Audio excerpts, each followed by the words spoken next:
Hello, आज हम बात करने वाले हैं टाइम के बारे में। टाइम के बारे में बात करना बिल्कुल छोटी क्लास में सिखाया जाता है, बट स्टिल काफ़ी लोग हैं जिनको टाइम के बारे में बात करने में काफ़ी इश्यूज़ फेस करने पड़ते हैं। वो बात नहीं कर पाते और नहीं पता कि कहाँ से स्टार्ट करें इसके बारे में जानना। तो टाइम को जैसे ही हम सोचते हैं तो टाइम के साथ ही हमारे माइंड में क्लॉक की पिक्चर आती है। क्लॉक यानी 60 मिनट्स, 1 आवर, इस तरीके की हम बात करते हैं। अब क्लॉक में 3 टाइप ऑफ नीडल्स होती है बेसिकली। एक जो होती है आवर की नीडल होती है जो घंटा हमें बताती है कि कौन सा टाइम हुआ है। एक मिनट्स की नीडल होती है जो हमें मिनट बताती है काउंट करके। एक सेकंड की नीडल होती है। अब सेकंड को हम एक अलग रख देते हैं क्योंकि प्रैक्टिकल लाइफ में सेकंड का कोई काम नहीं होता अनलेस कोई साइंटिफिक रीज़न से हम यूज़ कर रहे हैं। तो जो बड़ी नीडल्स है वो हमें बताती है मिनट्स के बारे में और छोटी वाली जो सुई है नीडल है वो हमें आवर्स के बारे में बताती है। तो 1 hour is equals to 60 minutes होते हैं और 60 मिनट्स के आधे भाग को यानी 30 मिनट्स को हम हाफ कहते हैं, हाफ एन आवर बोल सकते हैं हम। और 1 आवर के 1/4 पार्ट यानी 1/4 भाग को हम क्वार्टर बोल देते हैं, यानी 1/4 भाग बोल देते हैं।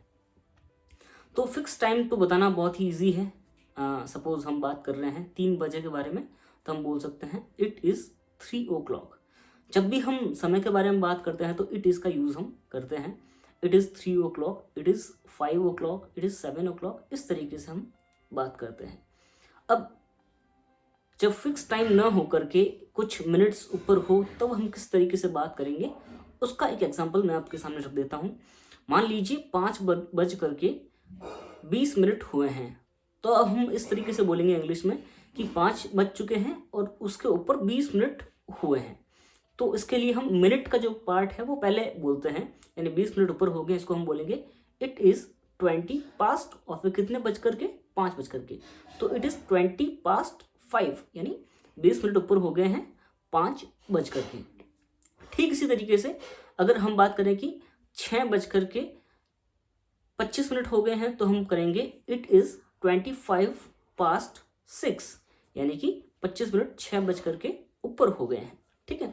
अब हम अगर बात करें कि 7 बज करके 15 मिनट हो गए हैं तो हम बोलेंगे इट इज़ 15 पास्ट 7।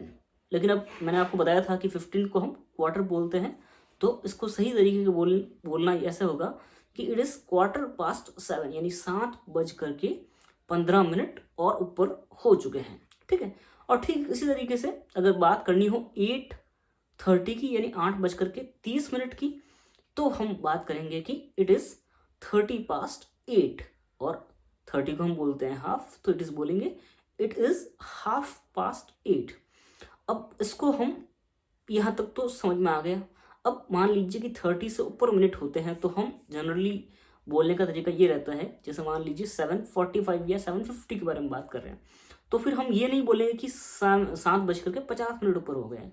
हमारा बोलने का तरीका रहेगा कि 8 बजने में अभी 10 मिनट और बाकी हैं, तो उसको हम बोलेंगे इट इज़ 10 to 8, यानी अभी बजने में 8 बजने में 10 मिनट बाकी है, तो it is 10 to 8, TO to 8। Okay. For example हम लेते हैं 7:45 को, तो फिर से 15 मिनट्स बाकी है, तो इट इज़ 15 to 8, यानी कि इट इज़ क्वार्टर टू 8। ठीक है। और मान लीजिए कि 6 बज करके 35 मिनट हुए तो हम बोलेंगे इट इज़ 25 to 7, यानी कि 7 बजने में अभी 25 मिनट बाकी है। लेकिन अब एक कंडीशन और है, 7:30 को हम इस तरीके से ही बोल सकते हैं it is 7 pass, it is 30 पास 7, या फिर इट इज़ 30 to 8, यानी कि इट इज़ हाफ टू 8 और इट इज़ हाफ पास्ट 7। दोनों ही क्या तरीके हैं, दोनों ही बेसिक बिल्कुल सही तरीके हैं, दोनों में से कोई भी यूज़ कर सकते हैं। तो आई होप ये चीज़ें आपको समझ में आई होगी। अगर इससे रिलेटेड कोई भी इश्यूज़ है तो आप कमेंट में ज़रूर बताएं ताकि सॉल्यूशन हम कर सकें। Thank you.